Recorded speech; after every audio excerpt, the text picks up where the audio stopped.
If you have been an entrepreneur for any length of time, you probably have struggled with my least favorite aspect of entrepreneurship, and that is procrastination. And a lot of times you just get stuck, like you don't know what you should do next, you don't know what piece of content to create, and it can really, frankly, suck. And I have found myself there on more than one occasion and even recently. So I thought we would dive into today's episode and talk about 3 no-fail options to get your mojo restarted, get you moving forward, and get you reaching towards your goals again. So if you're struggling with procrastination, or maybe you're in a high mode and you're not struggling, but you know that you've been there in the past, tune into this week's episode just to gather some information to put in your arsenal to reference later. Without further ado, let's dive into this week's episode. Hey there, I'm Elisa Connor, ex-corporate marketer turned entrepreneur. And along the way, I made all the mistakes just so you don't have to. Chances are you have a pretty full career. You've got experience, expertise, and probably a whole lot of education. The problem is, people can't find you. This is why each week on the Second Act Entrepreneur Show, we feature expert education, marketing insights, and mindset shifts that are going to help you create a profitable business so you can secure your legacy, ensuring that you thrive not only in your first career, but also your second act. Welcome to the Second Act Entrepreneur Show.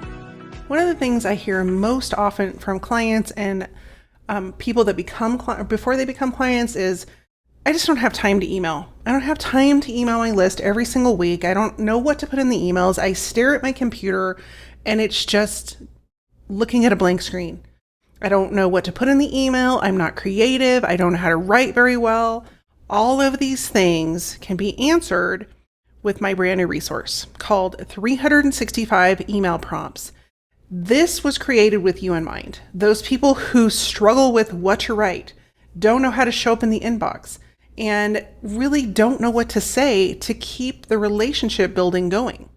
These were written with you in mind.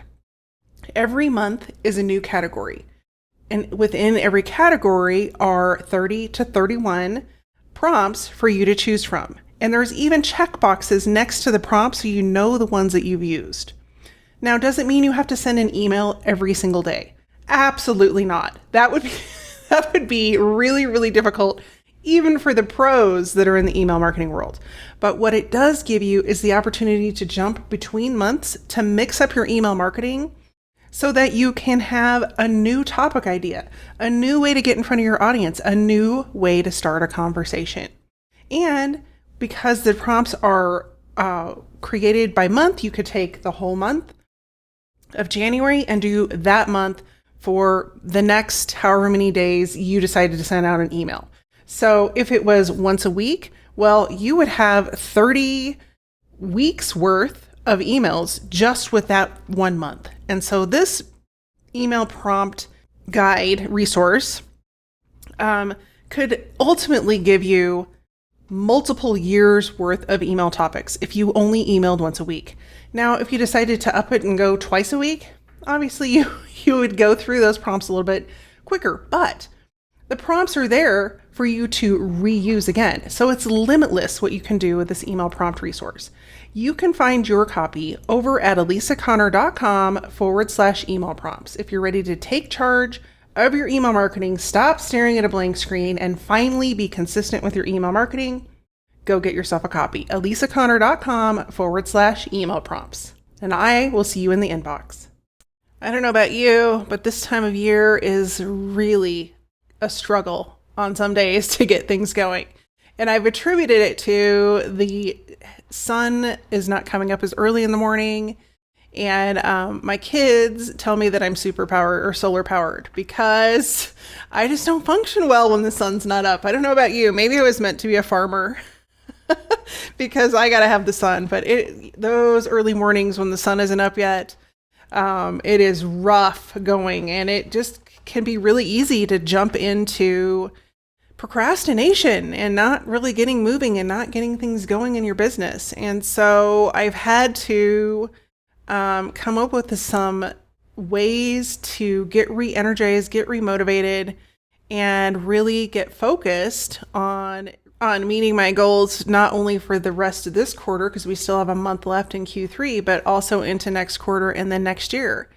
So one of the things that I have found that will specifically get me on track, and I have found this as an entrepreneur, and I don't think people talk about this very much, but at the beginning of the year, you're all excited and you set your goals and you have all these plans and you're really pumped up to get ready and get going. And then about June, a slump hits because it's summer and it's nice out and everybody wants to be outside and there's barbecues and vacations and the kids are out. And it's really hard to focus. And so we often will set really big expectations at the beginning of the year without necessarily taking into consideration not only the slumps in our business, because everybody will have slumps depending on what you do, but also the slumps in our energy. And if we don't take a look at that and give ourselves some perspective to slow down and just really think about, okay, is this really where I want to be focused right now? Or do I want to be, giving myself a little bit of slack and allowing myself to just go with the flow? So, story time. Every summer, even though I know that I shouldn't do this, I still do it. I get so stressed out because I know my kids are going to be home and that schedules are going to be wonky.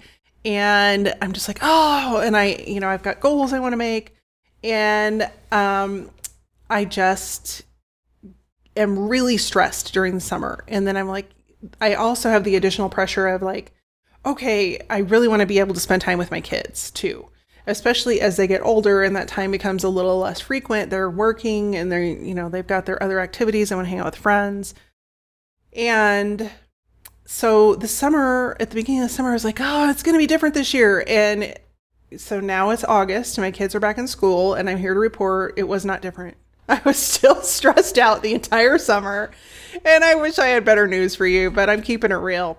And I was stressed out, and I was worried, and I was trying to cram too many things, and then I was tired. And so one of the things that I have currently decided and that I'm doing in my business is reevaluating my goals at mid-year. And I'm running a little behind because I totally just biff caked it on, the summer of the summer of fun, which turned out to not be the summer of fun. Because I was stressed about work and money and all the things that happen as a business owner. And so I decided, okay, that's enough of that. Like, I'm the boss here, I'm in charge, and you're the boss and you're in charge of your business. So why do we hold ourselves to these goals that like someone else is holding a carrot in front of us? And so one of the things that I wanted to mention to you that I have found helpful is to reevaluate, number one, what are my goals? And are they still at the same place that they were in January? Because a lot of times things will shift. Like you may have a new offer that has come up, or you may be reaching out to your audience and new information comes your way. And so you're like, oh, well, I really want to shift this. And so rather than holding yourself accountable to these goals that you set in January, because, we often look at them like they're written in stone. We can't undo them. Well, relax. We can, because it's our business. We're entrepreneurs. And that's one of the luxuries of owning your own business is you can change your mind. And so as I'm revamping my goals and I'm rethinking about, okay, what do I want to do for the rest of the year and even the beginning of next year, it's re-energizing me. It's letting me think about things in a different way. It's letting me examine, like, what are things that people have asked about? What are things that people really need? And I think as entrepreneurs, sometimes that comes very naturally to us, but sometimes we let the work get in the way. And so I would rather have you just do these check-ins with yourself, because there's nobody out there that's going to hold you accountable unless you hire a coach of some sort and they're going to hold your feet to the fire. But even then, you may be working on a really specific piece of your business and not your business overall. So when you're looking at your goals, just take a quick gander and say, okay, here it is, for example, almost September 1st. Where have I come this year without any judgment, without any blame, without any guilt? And where is it I want to be by the end of the year? Now, what were my goals at the beginning of the year? And what did I do and what did I not do to get those goals moving? What was in my control? What was out of my control? Because that's something we often don't consider, is we don't have control of everything. We don't have control of the economy. We don't have control over, for example, COVID, shutting everything down. We don't have control over, somebody getting sick. We don't have control over a lot of things. And so there may be things outside of your business that have kept you from meeting those goals.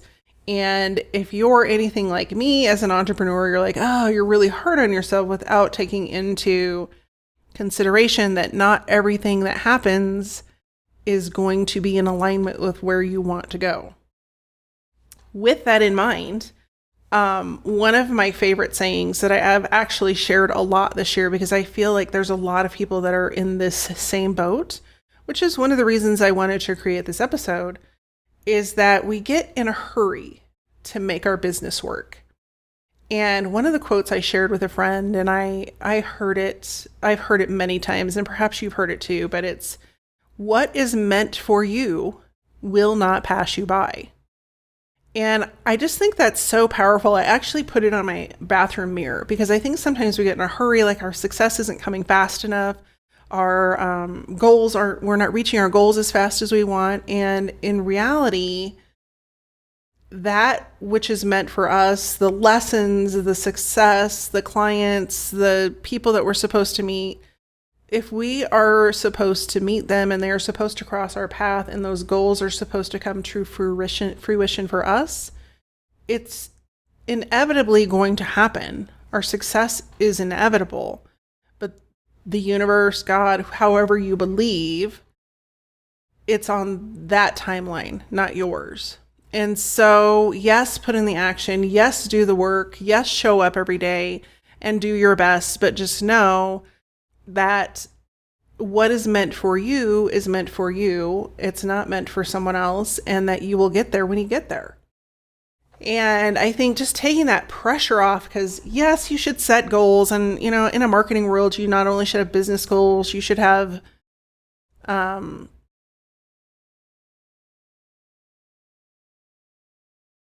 thought I was going to sneeze. You should have marketing goals and business goals, but with flexibility. Like, allow yourself to be flexible. And I think that's one of the biggest lessons I've learned in the many years that I've been running my own business, is the more flexibility you provide to yourself, the less anxious you become if things aren't going the way you want them to.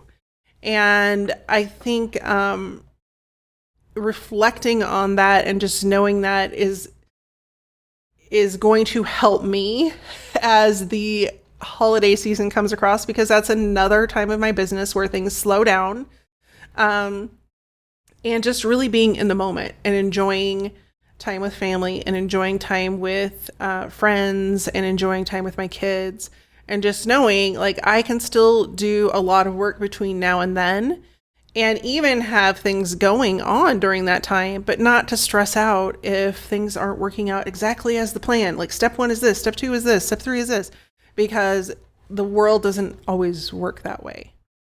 So that is my tip number 1, which is just, yes, make plans, but also be open to serendipity. And also know that what is meant for you is meant for you, and that it will happen eventually. It just may not be on the timeline you've set in your own mind. So another tip I have for when you just can't get your mojo going, and I labeled this as procrastination, and a lot of times it emanates as procrastination because we've let it kind of fester for a while.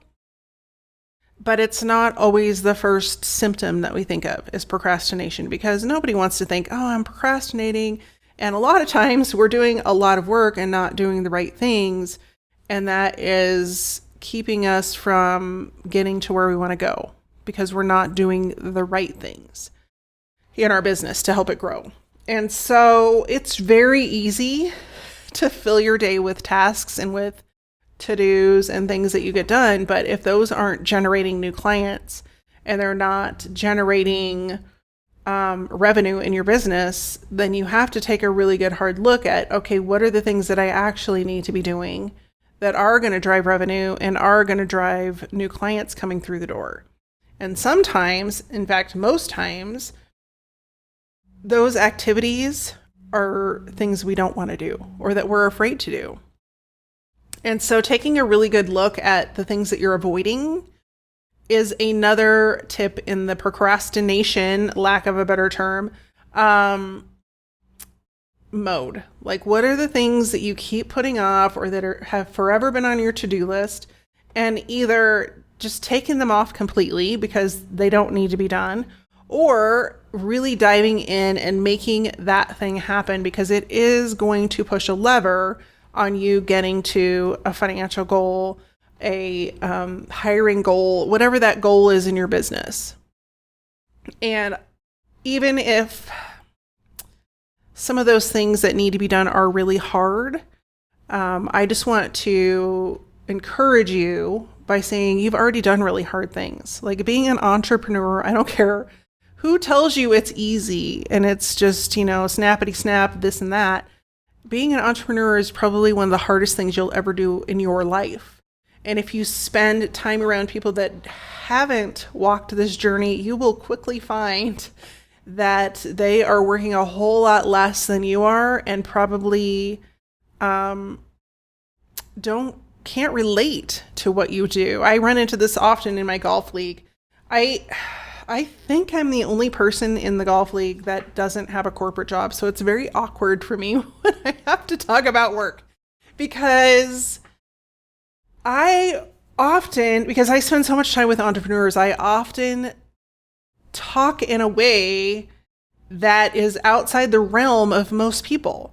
A perfect example is I have a really good friend who I golf with, not only in the league, but outside the league. We've been friends for years and years and years. Our kids started kindergarten together, and now our kids are all seniors. And she said to me the other day, she's like, yeah, we went on a college trip, and I just found out about podcasts. And I looked at her and I was like, are you serious? Like, you just found out about podcasts? And it occurred to me, like, most entrepreneurs do not think the way the rest of the world thinks. Like, I've had a podcast for 5 years. I just wandered across podcasts now in 2022. I'm like, where have you been? So it's comical to me. And of course, it's not everyone. But there are reminders out there that most entrepreneurs have taken on a lot of initiative, ambition, extra work, self-work, and things that take up energy, they take up space, they take up time, and we don't always give ourselves credit for taking on those things. And I also, along the way this week, I've had all these very interesting, facts, statistics come across my mind's eye in different ways. And one of the things, it was just astonishing to me that it was something like 70% of people, adults, have not read or finished a book past high school ever. And something like 85% of adults have not read or completed a book in the last year. And I was just thinking, oh my gosh, I don't know, who are these people? Like, because if you are like me, we are constantly learning, constantly reading, because we want to better ourselves so that we can grow our business. And so when you're thinking about procrastination and you're like beating yourself up because you think you should be further along and you should be doing better and blah, blah, blah, blah, blah, all the things you say to yourself. One, pat yourself on the back because you've come a long way, baby. And most people won't take on this challenge or stick with it. So if you've been in this for over a year, between a year and 3 years, you're just getting started.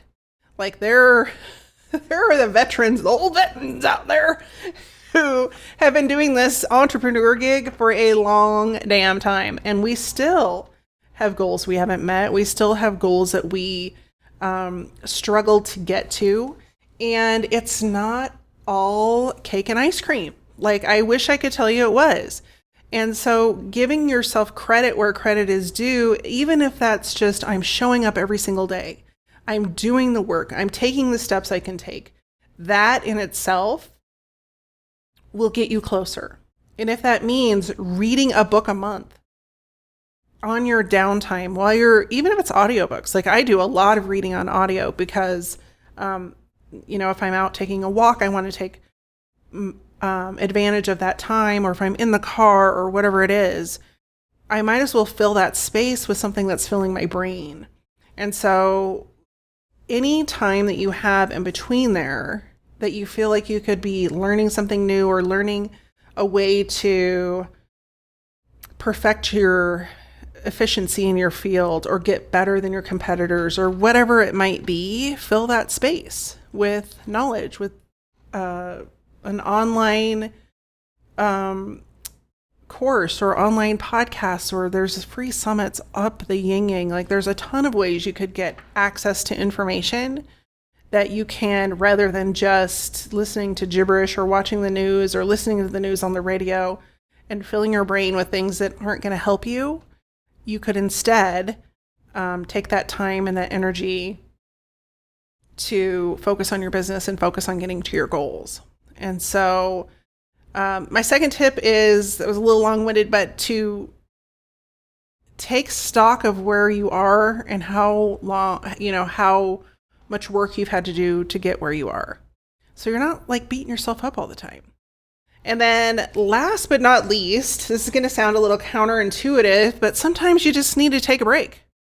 And most entrepreneurs will not go on vacation, take a break, give themselves even a weekend off, because they think they got to grind and hustle and that's the only way they're going to get to where they're going. But if you're exhausted and you're worn out and you don't have the mental capacity or the energy to keep going, at some point your body's going to be like, F you, and it will shut down. So if you don't give yourself the time to relax, the time to just check out for a bit and do something that's different than your business, you will be forced to do that.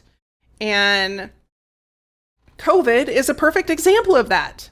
Like, I know so many people recently that are getting COVID, and I look at the way they are living their life and they're just like full throttle all the time. And I was thinking, your car can't even sustain that. Like, why would you make your body do that? And I don't care how well you eat, how much you exercise, all of those things, you can still put yourself in danger if you don't take time to rest, recharge, and reset. And so however that looks for you, I want to encourage you to do that. Maybe that's long walks. Maybe that's going to the movies with your kids, with your family. Maybe that's, for me, it's getting out and doing something creative. Like, I love to do creative projects, whether it's stamping or making handmade cards or just somehow using that creative energy. And what's most interesting is the more time I spend doing that, the more creative I get in my business. And so I want to encourage you to step outside of your business, take, your emails and shut them off, take your computer and shut it off, take your phone and put a message that says you're not available, whatever it needs to happen in your world. And just know that even if it's for 2 days, the world will not stop. It's going to keep rolling. And at the end of the day, you became an entrepreneur so you could have freedom. Freedom from other people telling you when to show up, when to be at your desk, when to do this, that, and the other. And so there's a balance there between still doing the work, but also enjoying some of that freedom. And I think there's a lot of people that jump into owning their own business that do it so they can have freedom and help people. But the freedom part goes to the back burner. And then they procrastinate because they're burned out and they don't want to, identify or they don't want to reconcile that within themselves that they're burned out because they just need to keep going and hustle and grind. And that's what everybody says. And you'll get success if you do that. But you can only do it for so long before something else will make sure you rest. And I want you to avoid that. I want you to be able to take rest and really step away from everything. Even if you can't afford to do it for an entire week, step away. Do not check your email. Do not log on to your, whatever it is you think you need to do, social media, your client calls, whatever. And just set aside some time that you can recharge. Because if you don't set it aside, no one else is going to give you permission to do that. And that really is the whole premise, for the most part, about why people become entrepreneurs. Like, they want that freedom, but then they end up not giving it to themselves. So that is tip number 3, is give yourself some time to kick back, recharge, unplug, and reset so that you can attack things again with vigor and excitement and enthusiasm and reaching those goals. So that is what I have for you today. Just 3 quick tips. 1 is to reevaluate your goals, make sure that they're in alignment with where you are and where your business is at the moment. 2 is to practice self-kindness. Go give yourself a high five in the mirror. You will be amazed at what happens when you show yourself a little bit of self-love and compassion. And number 3 is to take time to recharge and to reset and reignite the passion and creativity without being plugged into your business. So I so much appreciate you being here this week. If you've enjoyed this episode, I would love for you to share it with a friend. Perhaps you know somebody that's on the verge of burnout and the verge of the tipping point of, oh boy, and they could take some lessons from this episode. Share it with them, and they will thank you later.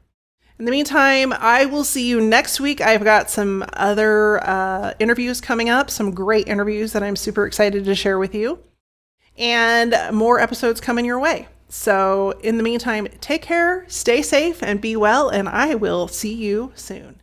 Did you miss something during the podcast? Maybe forgot to take notes? No worries, we've taken all the notes for you. All the resources, links, and information in this episode you can find over at alisaconnor.com/podcast. That's ALISACONNER.com/podcast.